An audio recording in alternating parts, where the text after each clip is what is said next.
Assalamualaikum warahmatullahi wabarakatuh. Perkenalkan, nama saya Mardiatur Rohma. Di sini saya sebagai presentator pertama dari kelompok 7 dengan tema tanggung jawab etis dalam komunikasi akan menjelaskan mengenai moralitas dasar pijakan manusia. Menurut Aang Ridwan, pemikiran filsafat itu mempunyai 5 ciri khas, yaitu bersifat rasional, kritis, mendasar, sistematik, dan juga normatif. Berkaitan dengan hal tersebut, ada 3 pandangan moral yang dapat dijelaskan di sini, yaitu yang pertama, pandangan moral itu berbeda-beda karena adanya perbedaan suku, daerah, budaya, dan juga agama yang hidup berdampingan. Yang kedua, modernisasi membawa perubahan besar dalam struktur dan juga nilai kebutuhan masyarakat, yang akibatnya menentang pandangan moral tradisional. Yang ketiga, berbagai ideologi menawarkan diri sebagai penuntut kehidupan, masing-masing dengan ajarannya sendiri tentang cara manusia harus hidup. Dari sini dapat disimpulkan bahwa ajaran moral sebagai pandangan manusia itu dapat memuat tentang nilai dan juga norma yang terdapat di antara kelompok manusia yang berwujud seperti etika sosial. Mungkin itu saja penjelasan singkat dari saya. Selanjutnya diserahkan kepada presentator kedua. Assalamualaikum warahmatullahi wabarakatuh. Saya sebagai pemateri kedua akan menjelaskan mengenai istilah etika. Etika berasal dari kata Yunani ethos yang berarti tempat tinggal, kebiasaan, adat, akhlak, perasaan, dan cara berpikir. Secara filsafat, etika adalah ilmu yang membahas mengenai konsep kebaikan dan keburukan, hak dan kewajiban moral dalam kehidupan sehari-hari, kehidupan bermasyarakat, dan profesi seseorang. Etika juga merujuk pada sekumpulan prinsip dan nilai yang berhubungan dengan akhlak atau kepribadian seseorang. Selain itu, etika juga mencakup nilai-nilai yang diterima oleh masyarakat dalam membedakan yang benar dan yang salah. Dalam konteks etika, ada dua definisi yang diajukan oleh Robert Salomon. Pertama, etika diartikan sebagai karakter individu yang menunjukkan bahwa orang yang memiliki etika adalah orang yang baik. Ini mencerminkan pemahaman bahwa etika berkaitan dengan nilai-nilai dan norma-norma moral yang dipraktikkan oleh seseorang sebagai individu atau pribadi. Definisi kedua menyatakan bahwa etika diartikan sebagai hukum sosial yang mengatur perilaku manusia. Ini menunjukkan bahwa seseorang yang beretika adalah seseorang yang memahami dan mengikuti norma-norma yang berlaku dalam kehidupan dan tidak melakukan hal yang buruk yang dapat merusak citra pribadinya menjadi tidak beretika. Mungkin itu saja materi yang dapat saya sampaikan. Selanjutnya akan disampaikan pemateri berikutnya. Assalamualaikum warahmatullahi wabarakatuh. Saya menjelaskan mengenai pengertian etika komunikasi. Etika sendiri adalah suatu ilmu yang membahas moralitas atau manusia. Etika sendiri merupakan sistem moral dan prinsip-prinsip dari suatu perilaku manusia yang kemudian dijadikan sebagai standarisasi baik buruk, salah atau benar, serta sesuatu yang bermoral atau tidak bermoral. Dan mengenai etika komunikasi, yaitu adalah gagasan moral yang berdampak dalam cara berkomunikasi antar sesama manusia. Etika komunikasi akan mencoba mencari standar etika apa yang sesuai yang bisa digunakan oleh komunikator kepada komunikan dalam menilai teknik, isi, dan tujuan dari komunikasi tersebut. Sebenarnya penilaian etika komunikasi tetap didasarkan pada pelakunya, komunikasi pelaku dari komunikasi itu sendiri, baik komunikator maupun komunikannya. Kesadaran untuk membuat penilaian secara etis didasarkan pada suara hati atau hati nuraninya sendiri. Pada saat ini, perspektif situasi akan berpengaruh dalam membuat penilaian etis. Richard L.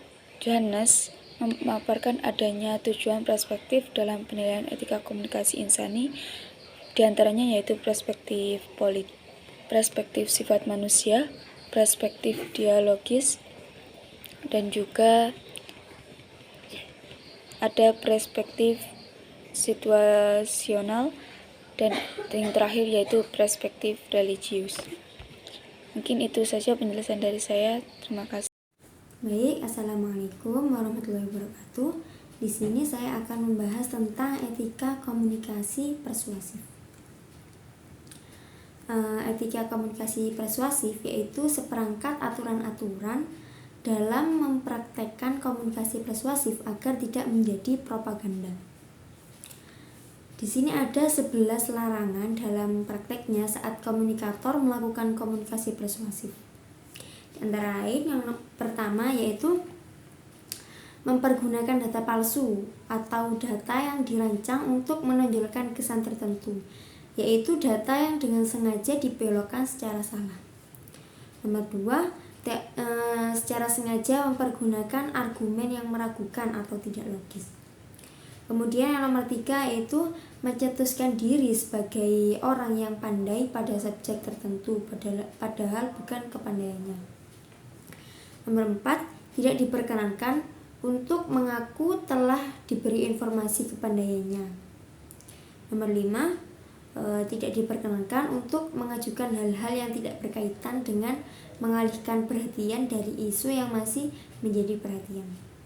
Nomor 6, tidak diperkenankan mempersilahkan kepada pembaca untuk mengaitkan ide atau proposal yang diajukan dengan nilai-nilai yang emosional, motif tertentu, juga tujuan yang sebenarnya tidak berkaitan.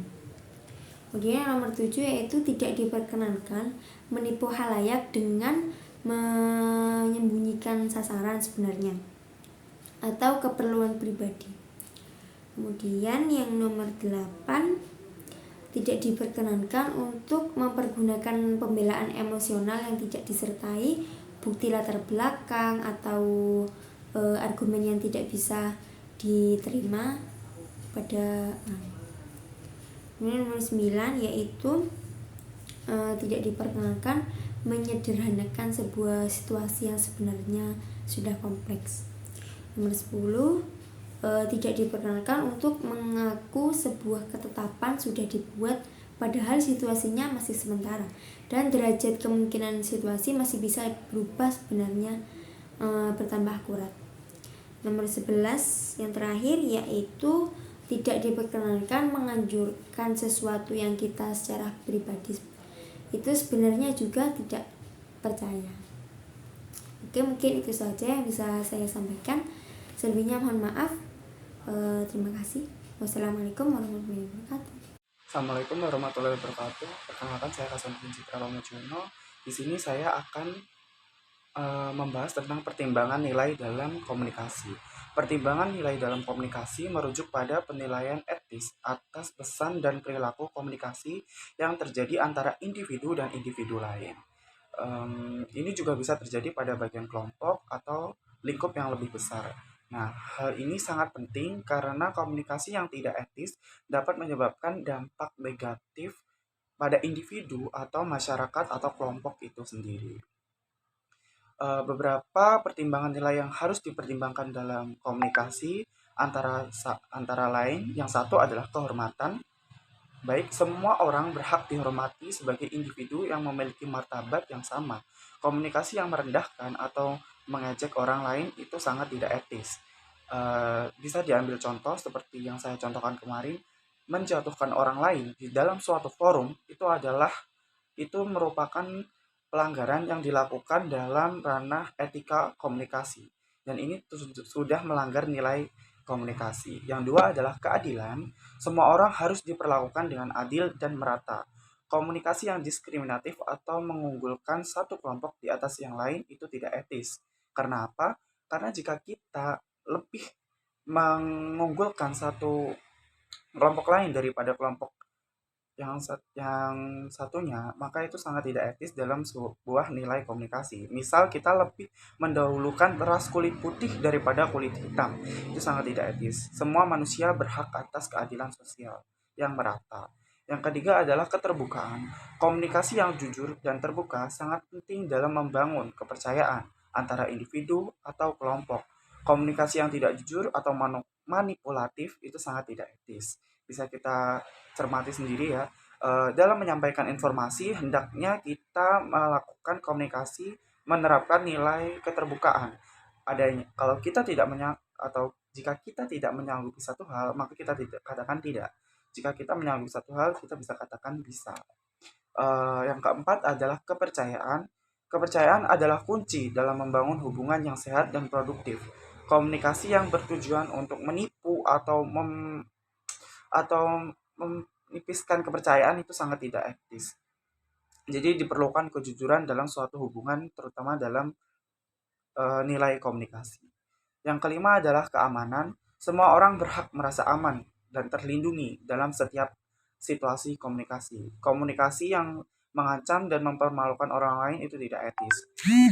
Ini bisa kita lihat dari ranah privacy. Jika kita melanggar privasi orang lain, itu juga bisa disebut dengan melanggar nilai etika dalam komunikasi.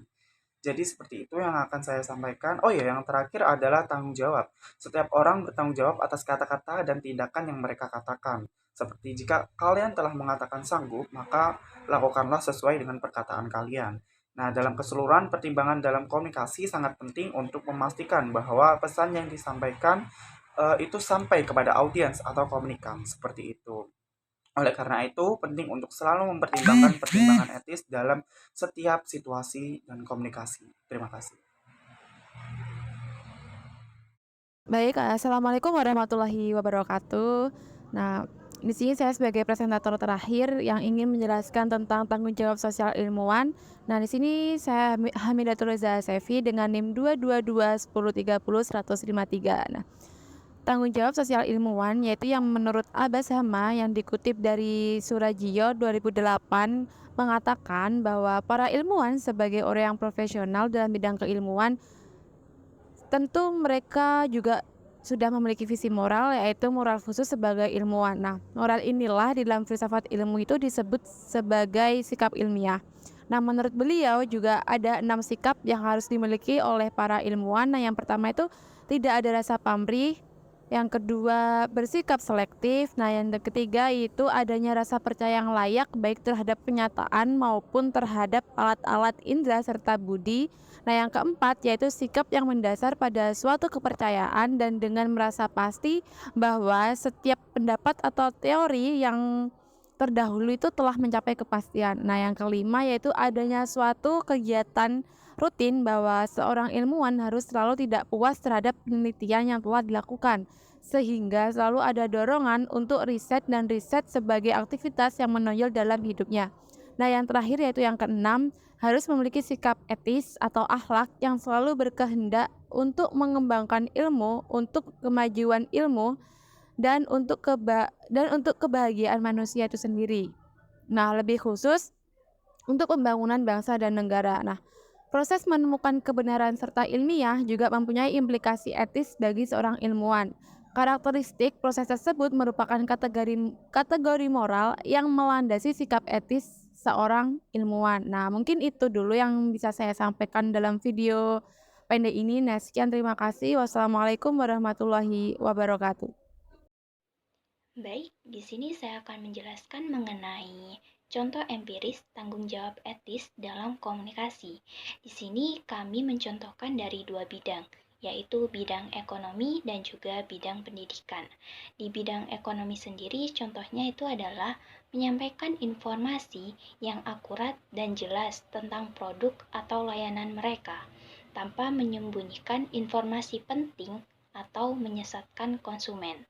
Sedangkan contoh dari bidang pendidikan sendiri adalah mahasiswa itu harus menghindari plagiarisme atau menyalin karya orang lain tanpa memberikan kredit yang tepat, serta memastikan bahwa sumber-sumber yang digunakan itu sudah jelas seperti yang ada sebelumnya.